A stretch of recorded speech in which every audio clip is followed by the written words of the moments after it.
नमस्कार साथियों, आज की इस वीडियो में हम बात करने वाले हैं यूपीएससी सिविल सर्विस एग्जाम में इतिहास विषय के बारे में। जो भी छात्र सेल्फ स्टडी करना चाहते हैं उस छात्र के लिए इतिहास का बुक मैं आज आपको बताने वाला हूं। साथियों, इतिहास का जो आपको बुक बताऊंगा वो बुक है दृष्टि आईएएस का। साथियों, आपको दृष्टि आईएएस का किताब इसलिए हर वक्त बताता हूँ, दृष्टि आईएएस में जो इतिहास के टीचर हैं उनका नाम है श्री मणिकांत सर। तो मणिकांत सर इतिहास विषय में नंबर 1 माने जाते हैं। अगर मैं हिंदी मीडियम के बारे में बात करूं तो सिर्फ हिंदी मीडियम के ही बारे में मान लो आप। तो हिंदी मीडियम में अगर आप यूपीएससी की तैयारी करना चाहते हैं और इतिहास अगर पढ़ना चाहते हैं तो आपको मणिकांत सर से ही पढ़ना चाहिए। तो आप इसलिए आपको मैं ये दृष्टि इसका बता रहा हूँ। और ये जो बुक है ये मणिकांत सर द्वारा लिखा गया है, भले ही ये दृष्टि आईएएस के द्वारा पब्लिश कर दिया गया हो, लेकिन ये बुक का सारा कंटेंट जितना भी इसमें है सारा कंटेंट मणिकांत सर के द्वारा दिया गया है। तो आइए साथियों, इस बुक का हम रिव्यू करने वाले हैं। तो आइए आगे बढ़ते हैं। आप यहाँ पे देख सकते हैं लिखा हुआ इतिहास एवं कला संस्कृति क्लास नोट्स है साथियों। ये क्लास नोट्स दृष्टि आईएएस का है। मैं जो बोल रहा हूँ आपको साफ साफ बता दे रहा हूँ। तो आइए आगे बढ़ता हूँ और किताब का बैक कवर देखते हैं। और एक चीज़ मैं आपको चलते चलते बता देना चाहता हूँ साथियों, ये जो बुक है आपको सभी जगह पे नहीं मिलेंगे। और ये भी हो सकता है कि आपको ये बुक किताब के फॉर्म में नहीं मिल करके आपको ये बुक वो जो जीरोक्स वाला फॉर्म होता है जीरोक्स के फॉर्म में मिल सकता है।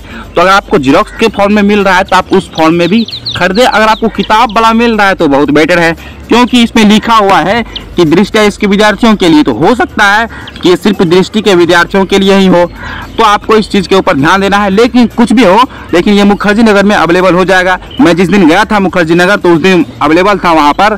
तो आप लोग को अगर खरीदना है तो मुखर्जी नगर जाइए एक दिन। अगर आपको खरीदना है तो मुखर्जी नगर से खरीद सकते हैं। मुखर्जी नगर में आपको आराम से मिल जाएगा, कोई परेशानी नहीं है।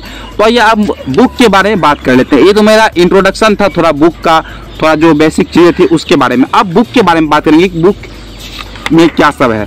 आप इसका सिलेबस देख सकते हैं। आधुनिक भारत का इतिहास, प्राचीन व मध्यकालीन भारत का इतिहास, भाग 3 विश्व इतिहास। साथियों, एक चीज़ आप जान लो जो कि मेन चीज़ें हैं वो ये जो बुक मैं आपको दिखा रहा हूँ ये ऑप्शनल के लिए नहीं है। ये बुक ऑप्शनल के लिए नहीं है। ये बुक जो है किसके लिए है? जीएस के लिए है। तो आप साथियों इस बात को याद रखना कि ये बुक सिर्फ जीएस के लिए है, ऑप्शनल के लिए नहीं है। तो आइए धीरे धीरे हम लोग आगे बढ़ते हैं। यहाँ पे देख सकते हैं भाग 1 आधुनिक भारत का इतिहास, जो कि मैं पढ़ा हुआ हूँ। मणिकांत सर पढ़ाए हैं आधुनिक भारत का। और साथियों जब आपको क्लास में पढ़ाया जाएगा ना तो सारा चीज़ आपको यहाँ से ही पढ़ाया जाता है। क्लास में जो भी मणिकांत सर पढ़ाते हैं, चाहे वो कहीं पर भी हो, चाहे वो दृष्टि आईएएस में पढ़ाते हो या किसी और संस्थान में जाकर के मणिकांत सर पढ़ाते हो, तो वहाँ सर का कंटेंट जो है यही होता है। हाँ, थोड़ा करंट जुड़ता है तो आपको इस बात के ऊपर ध्यान देना है। जरूरी नहीं कि आप दृष्टि आईएएस में ही जाकर के पढ़ें, कहीं पर ही पढ़ें, लेकिन मैं ये जानता हूँ कि आप मणिकांत सर से इतिहास जरूर पढ़ें। उनका जो पढ़ाने का तजुर्बा और पढ़ने का जो तरीका है, अगर आप पढ़ लेते हैं ना एक बार तो आपको समझ में चलेगा कि आखिर हाँ अच्छा ही पढ़ाते हैं मणिकांत सर।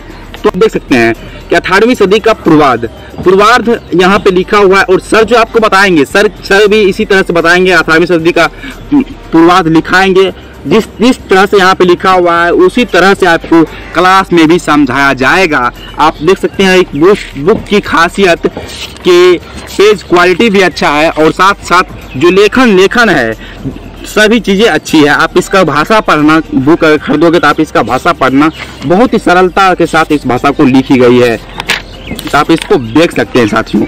तो बुक तो अच्छा है। बुक देखो, बुक अच्छा कब होता है? बुक अच्छा तब होता है जब बुक को लिखने वाले अच्छे हो। तो बुक अच्छा नहीं होता है, बुक को लिखने वाला अच्छा होना चाहिए। तो यही मेरा टॉपिक था। तो आशा करूँगा कि आपको ये वीडियो अच्छे लगे तो हमारे चैनल को सब्सक्राइब कर दीजिएगा। तब तक के लिए धन्यवाद।